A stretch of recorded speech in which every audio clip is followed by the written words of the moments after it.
Hello, and today for this episode of Dakini Conversations podcast, I'm delighted to welcome Deepak Anand, an Indian explorer, writer, and researcher and author of several books on Indian Buddhist heritage sites and Buddhist relics, and founder of a remarkable project to film and document important Buddhist sites by personally retracing on foot the route of the famous Chinese Buddhist pilgrim, the 7th century monk scholar Xuanzang's epic journey over 10,000 miles from China to India and back, to throw fresh light on the routes and sacred places of the Buddhist pilgrimage and create awareness about the importance of Xuanzang in preserving the Buddhist pilgrimage legacy.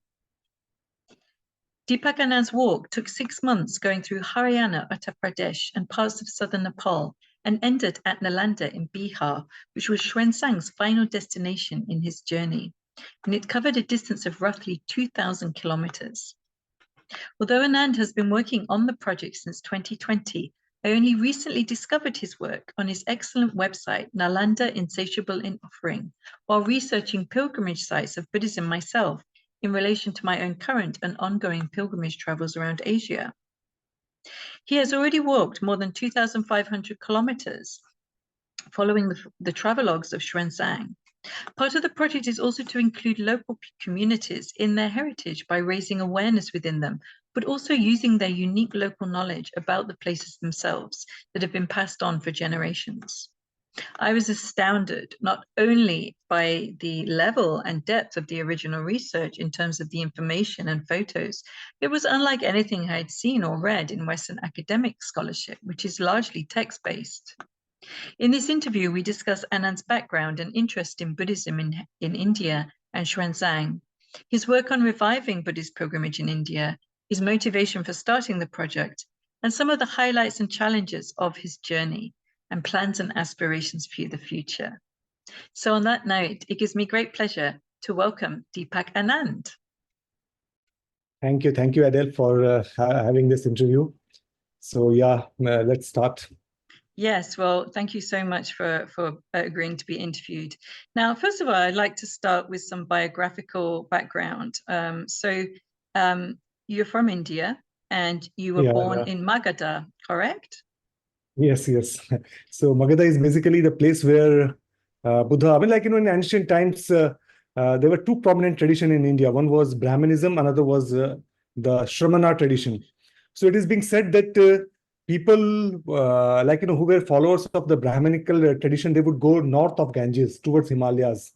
And people who were attracted towards Shramana tradition, they would go south of Ganges. So Magadha was placed south of Ganges. So that is why when Buddha did this great renunciation, he came directly to Magadha, the capital Rajgir. And then he practiced for 6 years at Uruvela. All of us know that it's Bodh Gaya. And then he got enlightenment. So then he went to Sarnath, he gave his first teaching, and then he came back to Magadha. He knew that this is the place where I will get patronage. And so, in the initial years when he was finding it very difficult to share his findings, so Magadha was the place which hosted Buddha. So Veluvana was the first monastery. So, if you read the Pali literature, you will find that in the initial years, Buddha was wandering around Rajgir and all the places. So that's why the first 4 or 5 vassas, rainy season retreats, it were in Magadha. So Magadha is a proud place. So even in Buddhist literature, Magadha has a very prominent place. Because if you read the accounts of Dharma Swamin, the Tibetan monk scholar who came in 13th century, so he witnessed so much of trouble and difficulty everywhere on his way from Tibet to to coming to Magadha. But when he came to Magadha, he said, although the Buddhism is declining, monasteries are under immense pressure, they are not functioning in a proper way. But still the local people, they have got such a high regards for Buddhist monks. So Magadha has always been patronage of Dhamma. Yes. So when I realized this thing, please. So when you were born there and grew up there, how was it as a place to grow up? Can you tell me a little bit maybe about your family, your parents, and your background there? Well, basically, my grandfathers were farmers. My father was doing a job. He was in Indian Air Force. So I would be we were moving from one place to another wherever my father was posted. But during my summer vacations, I used to always come to my village. And my village itself is settled on an ancient mound. Like, if you go around in my village, you will find ancient statues of Buddha. Even if you come to my house, so you will notice, I mean, we have got ancient sculptures of the Buddha, which has been dug out when people were like doing this farming thing. So Buddha is everywhere in Magadha. So my village is also basically settled on an ancient Buddhist monastery. So this is how, but I mean, initially when I was a child, I mean, when in my growing up years, I didn't realize this thing, how important it is, all this remains, why it is coming up, why it, like, all this Buddhist sculptures in my village. But when I read this travelogues of Xuanzang, and then when I started following the Buddha footsteps, then I realized Magadha is like, its network of monasteries. I mean, every second, third village is ancient Buddhist remains most of the times. So this was like, my initial introduction to Buddhism. I mean, this is how I. Yeah, I mean, amazing place to grow up with all that around you. And so were your family themselves Buddhist, or was it just that the environment itself was just, like you say, immersed in this history, in this heritage? In India, I mean, especially in Gangetic plains, Yes. Buddhism is more a living heritage. I mean, it's no more a living tradition now. But definitely, I mean, we have some cultural influences, I mean, which is coming down from like, from ages. But I mean, my family is like, Hindu family. So I grew up culturally, I'm a Hindu. Yes. But I mean, other than that, I mean, we don't have any Buddhist background or like, knowledge or information. Okay, so now let's turn then to when you say on your website, when your interest became a passion, obviously, and this is, the start of this epic journey that you've made yourself following the footsteps of Xuanzang. Now, on your website, you do quote Martin Luther King saying, "You don't have to see the whole staircase, just take the first step," which I thought was a really great quote. Now, when you first came across Xuanzang, you said in 2007, and this was related to a memorial hall dedicated to him, which was opened at Nālandā. So perhaps you can just tell us a little bit about that, explain, your connection with Nālandā at that time and this memorial project. Yeah. Yeah, so I mean, in 2000, I was working as a consultant for, I was working with an NGO at that time. I was working on cooperatives, developing cooperatives, livelihood issues. And at that time, I got in touch with Nālandā Mahavihar. So Nālandā Mahavihar is a Buddhist institution, Buddhist university. It is just close to ancient Nālandā ruins. And this Xuanzang Memorial comes under them. So I was invited. I mean, I was in touch with these people. I mean, the director of Nālandā Mahavihar at that time, Dr. Pant. So he's a great Buddhist scholar. So I was very fond of him. I would always find time to meet him. So he invited me for this inaugural function of Xuanzang Memorial. So this is how I got my first introduction to, like, though we have read about Xuanzang and Faxian in our textbook, but in our textbooks, in our school books, we were taught like Xuanzang and Faxian are, they were travelers, like, travelers. But I mean, I didn't realize that. I mean, when I came to Xuanzang Memorial, I saw such a big audience gathering. And then after this inauguration happened, then I found a wonderful book called 10,000 Miles Without a Cloud. So when I read this book, I realized that this guy was really, I mean, he was more than a traveler.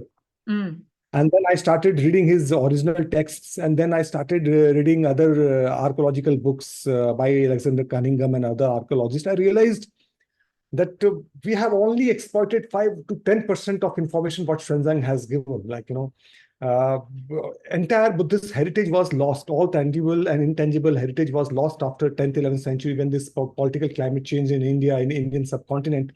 So everything was lost. People didn't had any clue that Buddha was born somewhere in Gangetic plain in Lumbini, and he got enlightenment at Bodh Gaya and whole this geography. Nobody was aware of that. So it was only when travelogues of Xuanzang were translated. Even before that, when Faxian travelogues were translated, people got to know that Gangetic plain is the area where this Buddhist geography is there. But Faxian accounts were not very consistent, especially with distance and direction. And Xuanzang's account is very detailed. So this is basically I'm an engineer by training, by profession. I mean, by qualification, I'm an engineer. So when I read this Xuanzang book, so I realized that there is a need to document this entire book into an Excel sheet, like, putting all the information in an Excel sheet and then plotting all this information on a map and Yes. seeing, like, what is the current state, what is the current situation, what has Xuanzang said, and how much we know about the information. So it took me like, 3-4 years to, that work is still going on, but like, the initial work was completed in 3 to 4 years when I completely, like, because there are two accounts of Xuanzang. One is his travelogue, and another is his biography. So you have to, like, synchronize both the information. Both the information is about, his pilgrimage to Indian subcontinent, but then there's lots of differences here and there. So you have to synchronize everything. So I did all those things, and then I put everything on GIS map. So, and then I realized that many of the identification done by Cunningham are wrong. It's mistaken, like, Okay, this is how we let's started. just stop there for a second. Because we're going to get onto the map, and you're going to show us the map as well, which is great. Although it's on your website as well. So certainly I'll put a link to that. Now, you mentioned these, so that the heritage was lost at that time.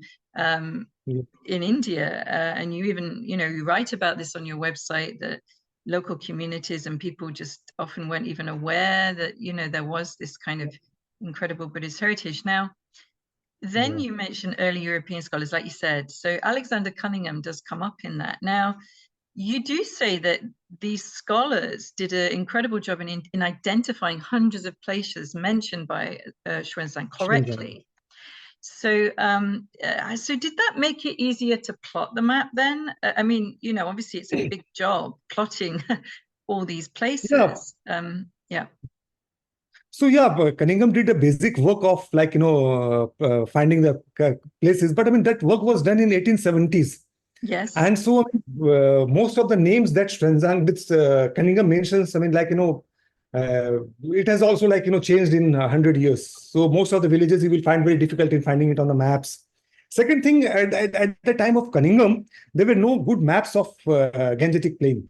So many of the identifications of Cunningham is, like, mistaken. It's like, it's wrong. So, it's not a mistake of Cunningham, because, at that time, the maps were very crude. And basically, Cunningham was relying on the informers. Like in his people, his pandits who would go into village and find the mounds. So many times people would not report all these mounds. So, but Xuanzang, the Cunningham, what he did was he prepared the basic base map.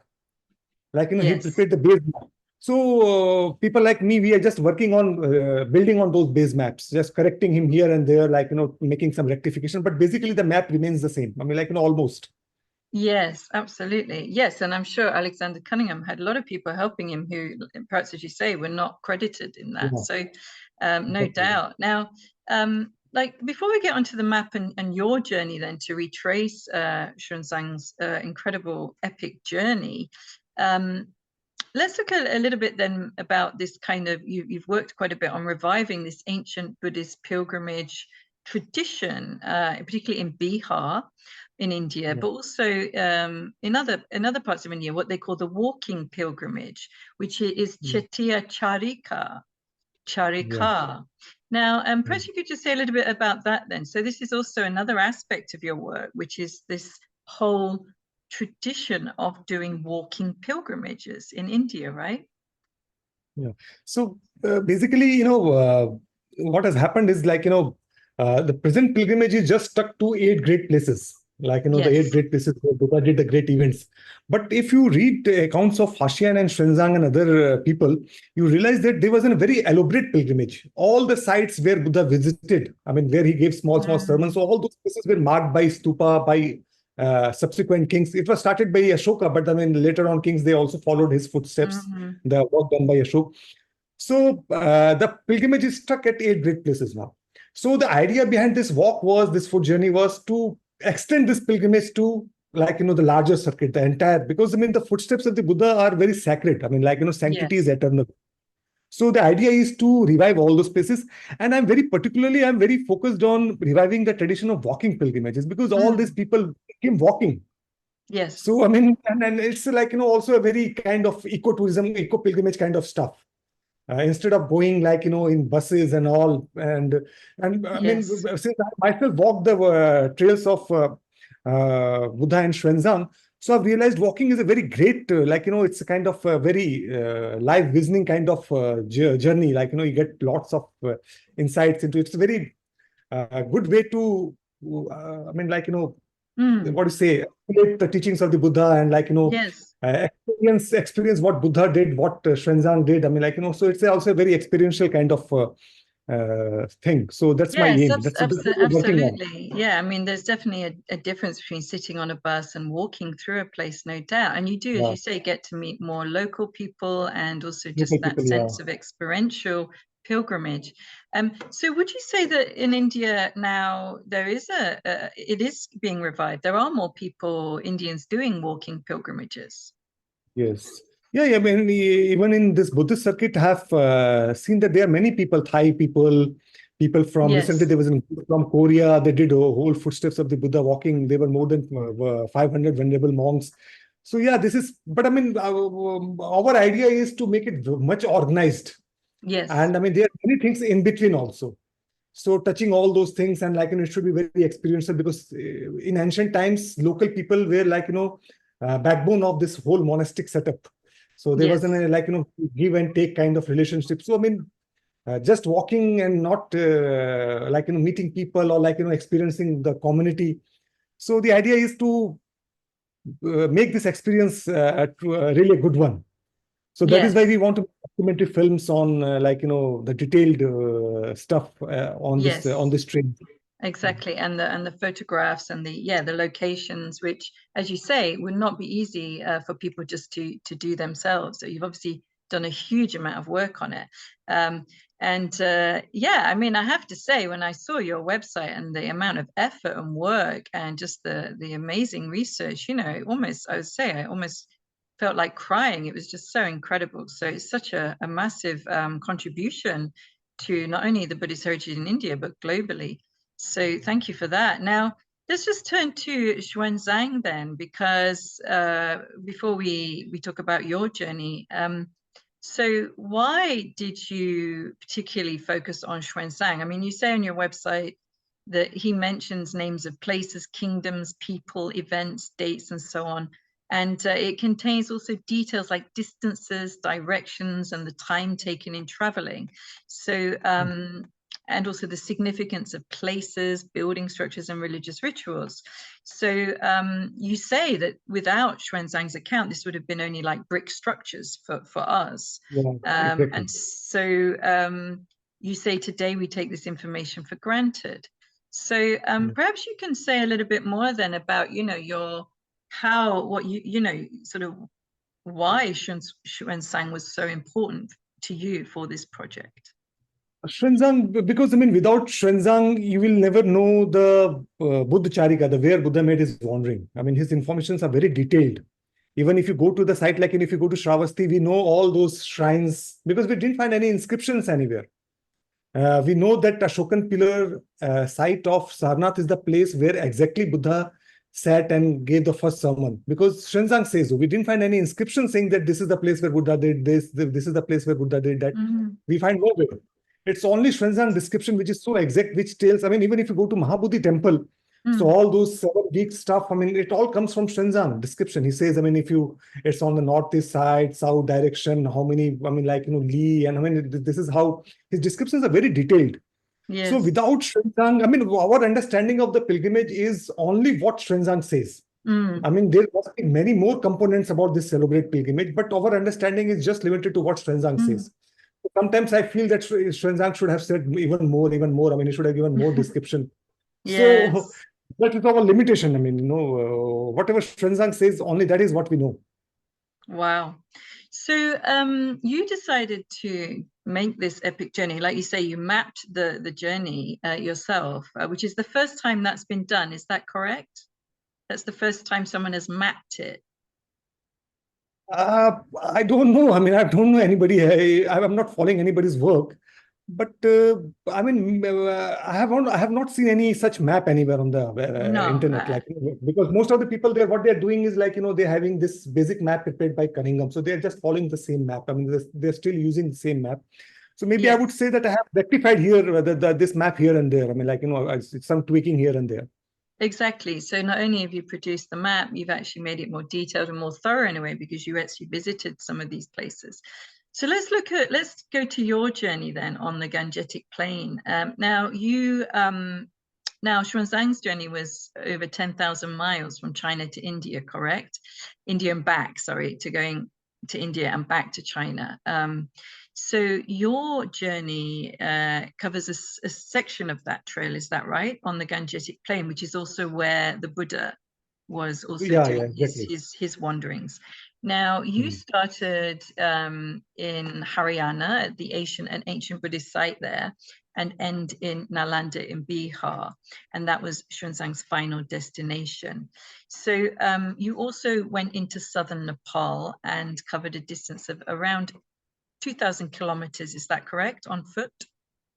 Yeah, actually, when I started my foot journey, so immediately after that, I mean, after 1 month, there was a COVID lockdown. So there was a lockdown. So I had to, take a break in the month of March for 2 months. Then I restarted in May 18.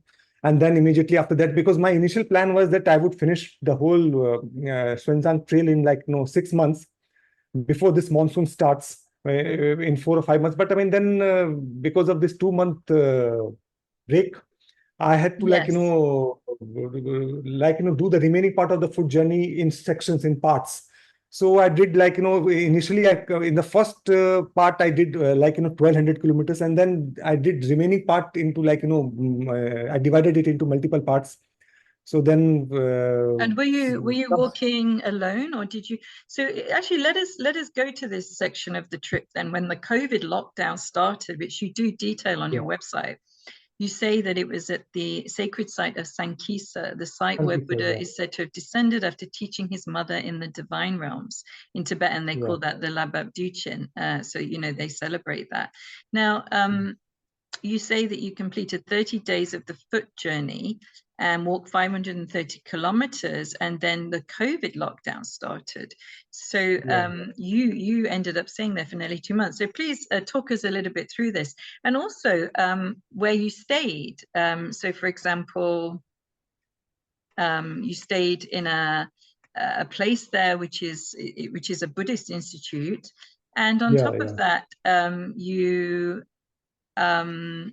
you also talk about how you think that this is a very neglected site. You talk about the 8 important sacred sites of Buddhist pilgrimage, but this one you feel is neglected. So please tell us about this. This site. I mean, can I share the screen? I mean, can you enable the screen sharing? Sure. I mean, Okay. So maybe the map is visible, no? Map is.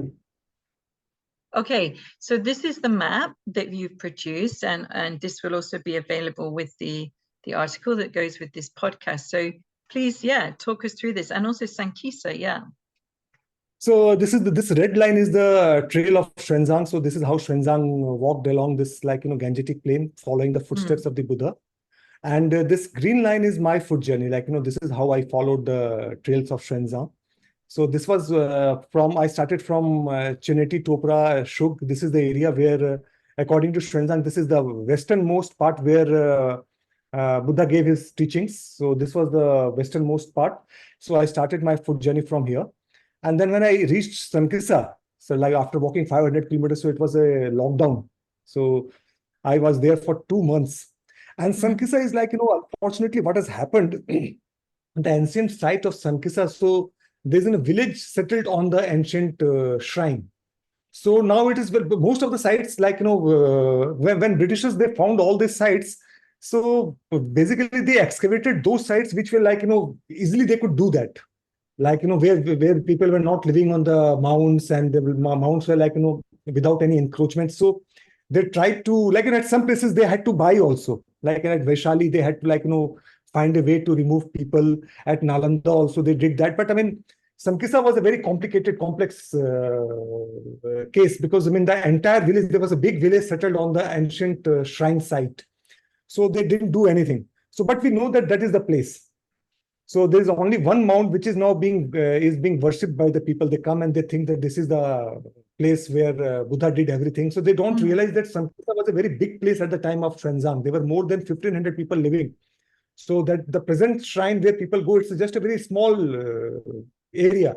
So you cannot have this whole big monastic setup in that small area. So that original place is below the village.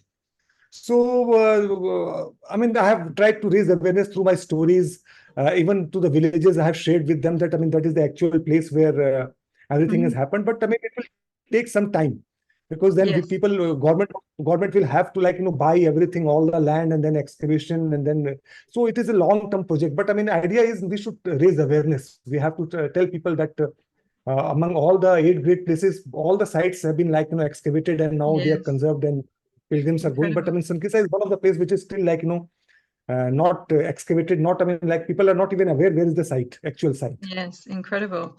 So you stayed there for about 2 months, right? When the COVID lockdown I was there for started. 2 months, yeah. And then you carried on your journey, as you said, but you did it in sort of sections. Is that right? Yeah. From here, because I mean, it was when I resumed my food journey, it was on May 18, I guess.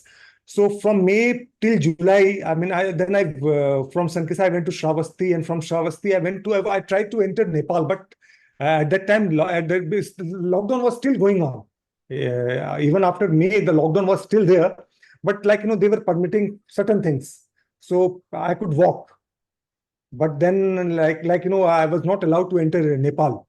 So then I went to, then I walked through Bihar, and then by the time of monsoon, I reached Vaishali, and then I terminated this first round of food journey. Okay. And then again I resumed my food journey in October, and then I did from Vaishali to Sarnath, and then after that I did this maiden journey of Buddha after his enlightenment to Sarnath to give the first teaching. So I walked from Bodh Gaya to Sarnath. And then after that, I did this Lumbini Nepal journey, Nepal part from Kapilavastu, that is Tilarakota to Lumbini, from Lumbini to Ramagrama, and from there to, like, you know, bank of river Anuma. So I did it in small sections. So by now, I mean, I finished the entire food journey part. So I mean, like, you know, it's like, you know, 2,500 kilometers, 3,000. It's like, you know, almost 2,800 kilometers I walked. Wow. So now, before we get onto one section of the journey that I mean, obviously I find very interesting as a woman, and a lot of people who follow my website will as well, is the journey of Mahaprajapati and the courageous, you know, 500 Shakya women to visit Vaishali and, you know, convince the Buddha to admit them into the Sangha.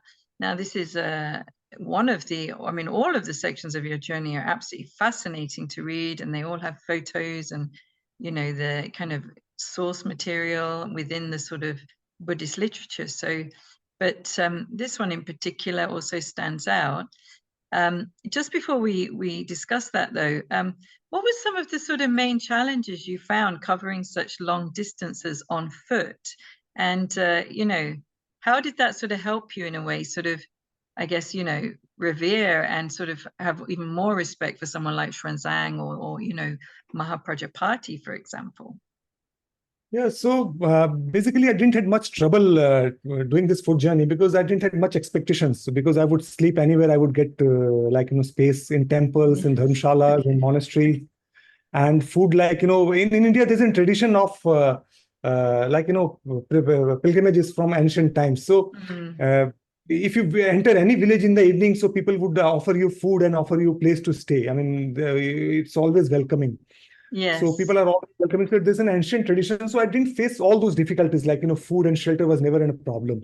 Yes. So it was a beautiful experience walking, and I mean, I could well appreciate the journey taken by Xuanzang. Even Mahaprajapati got me, because when I was walking this trail of Mahaprajapati got me, her renunciation trail, I realized it was such a difficult trail. I mean, even when I was walking in months of monsoons. So I realized there were so many rivers, and I was walking on a blacktop roads, But in those times, they were walking on mud roads, dusty roads, and crossing rivers every 4 or 5 kilometers, because it's on the foothills of the Himalayas. The trail is along the foothills of the Himalayas. So there's so many rivers coming down from Himalaya. So, and they were walking on in the monsoon months. So they must have faced lots of difficulty. And there were more than 500 women. So at that time, the villages were not that big to host 500 women. So they must be, most of the time, they must be spending under open sky. So, and they must have carried their food with them, because I told you, they were small villages, and it's very difficult to host 500 people. So it was maybe 10 to 15 days journey. So it was a really very great, since I myself walked that trail. So idea is to we should commemorate this journey of Mahaprajapati Gautami. And Xuanzang has given so much of, he had visited the places where Mahaprajapati Gautami was ordained, and the place where Mahaprajapati Gautami attained Parinibbana. So recently we did this celebration. We went there and nuns, and we'd offered prayers there. And now we are going to put a statue of Mahaprajapati Gautami there. So that's all in the plan. So, but the idea is we should celebrate this journey of Mahaprajapati Gautami, and we should have this commemorative trail. Yes. So we are working on that. Okay, incredible. So please do talk us through a little bit then this what you call this arduous journey of Mahaprajapati and the 500 Shakya women to meet with the Buddha, to ask them to make him part of the Sangha. Is that right? Yeah, so all of us know the story that Mahaprajapati Gautami, he wanted to become nun full-time, wanted to join Sangha. He went to Buddha, but Buddha was not very keen. And then they left Kapilavastu and they arrived at Vaishali. But Mahaprajapati Gautami, she was very strong woman. And she thought that I should give one more try. And but this time she was not alone. There were more than 500 other fellow Shakyan women who were also interested in becoming full-time nuns. So all of them, they started they followed Buddha. So it was, the whole trail is along this foothill of the Himalayas. Yes. And very difficult trail. So it's 300 kilometers. And so I walked this trail. So I'm interested in revitalizing this trail. And people are not aware about this journey. They simply know that Mahaprajapati Gautami is the foster mother of the Buddha, and she was the first nun. But then this whole journey, when people will realize, even if they go along this trail in a bus or in a car, in in whatever way, they will realize how difficult this trail was. Even now, it's no more a forest as it was during Buddha's time, but still you can feel that, how it must be 2,000 years ago, more than 2,000 years ago. So we are in touch with certain institutions. We are planning to work out the mechanism, logistics and all.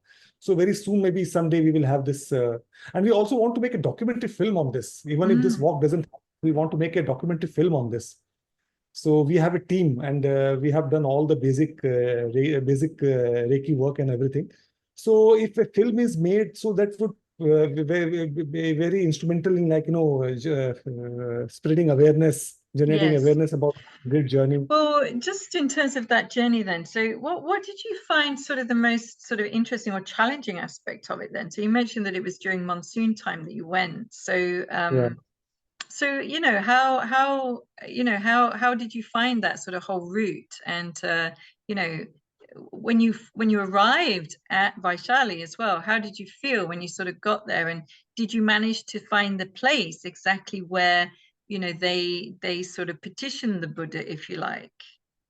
Yeah, basically, when I finished this trail, my first thought was that I have to work on revitalizing this trail. And that was my first thought. Even while I was walking this trail, I thought that people should know.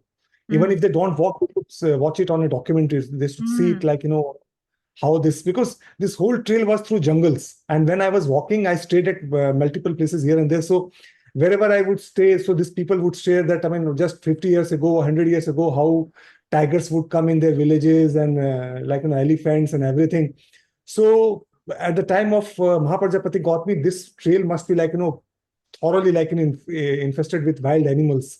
Wow. And during monsoons in India, it's snakes are the biggest Yes. threat. So cobras and all venomous snakes. So Yes. all these ladies, they braved this whole difficult situation, and they arrived Vaishali. And they were so tired. Yet, they went to Buddha, and then and Buddha was surprised, oh, how come they come? And then all those negotiations happened, and ultimately Buddha had to give in, and then the first nun Sangha was formed. So Xuanzang has given all the description about where this place should be. So very easy to plot, because everything was in reference to this Ashokan pillar site, this site. So this site was so it was very easy. It was Xuanzang said it is 4 to 5 li. So it's around 1 to 2 kilometers, something in between 1 to 2 kilometers northeast of Ashokan pillar site. So I was aware about that site much before even before the walk. I had visited this site before that also. So that place has got lots of antiquities, and I would like to show the picture. Like this time, we had, I'm working with Nālandā Mahavihar. So this year we had this, event there at this place.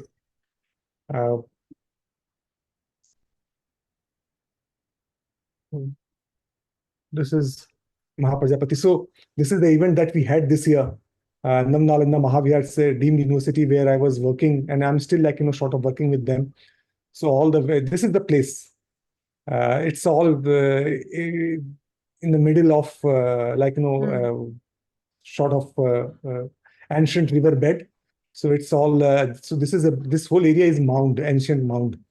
So venerable monks from Nālandā Mahavihar and Vietnamese monastery and local students from local schools, all of them, they participated in this event. Yes. And we celebration. Yeah. So this we now plan to put a image of Mahaprajapati Gautami here. Wonderful. So okay. But the idea is to make a film on this. A film on this great event. Wow. So do also keep me informed as well when you're going to do that. Install the is it a statue? You're going to do a statue there? Yeah, we will be. We are seeking some. We are looking for some funding. So very soon, once we get this fund, so we will be putting this Mahaprajapati Gautami image at the site. This Wonderful. mound. Yes, well, I would certainly love to visit that place, as I'm sure many people would who are interested, not only in her story, but like you say, the actual story of the Buddha, right? Because it was a fundamental part of his life, if you like, was the inclusion of women in the Sangha, right? Because at that time, that was considered to be extremely sort of unconventional. So just turning now then to the future and what's happening there currently. So I read on the website that there was also a puja recently done in one of the cave. Now, obviously, you've also done a lot of looking at the sort of main sites of Buddha's other disciples, for example, like Ananda, Shariputra, and there was a cave as well that you recently discovered and revived, where there was a puja that took place this year. Can you tell us a little bit about that cave? Yeah, so the whole idea about this Retracing Bodhisattva Xuanzang project is also making all these heritage sites as a living heritage site, because all these sites are very neglected. The footsteps of the Buddha are the sanctity is eternal, and yet all these sites are in such a neglected situation. Even this site of Mahaprajapati Gautami. So the idea is that this place should be worshipped. Even if it's we should have some shrine to commemorate this great event which has happened. And because all these sites were living heritage sites for more than 1500 years. So the effort is again to make all these sites a living heritage site. So Pipphali Guha is another one site in Rajgir, where Buddha and Mahakashyapa, they practiced together, and Buddha has given some very wonderful teachings there. So this rock shelter was in a very bad shape. It was like all reclaimed by jungle forest. So it was in our, we had long back, we had planned for Mm. Again, like, making this site and a living heritage site. So this year, I mean, just a couple of months back, we had this ceremony there. We cleaned that whole place, and then we had puja worshipping there. So, I mean, we plan to do something similar at many of the other Buddhist pilgrimage sites, which are like, neglected places. Yeah, Because the that's idea, great. idea is to make all these places living heritage. It's Yeah, that's very, great because I've visited Rajgir and Bodhgaya, and like you say, these main sites, and there are some caves there and Vulture's Peak, but yeah.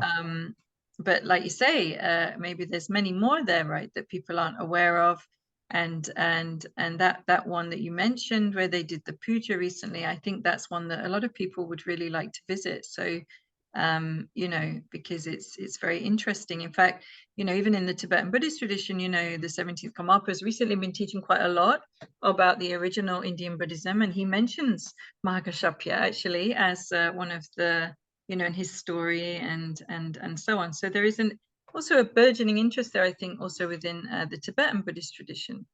So this is wonderful. So in terms of future then, so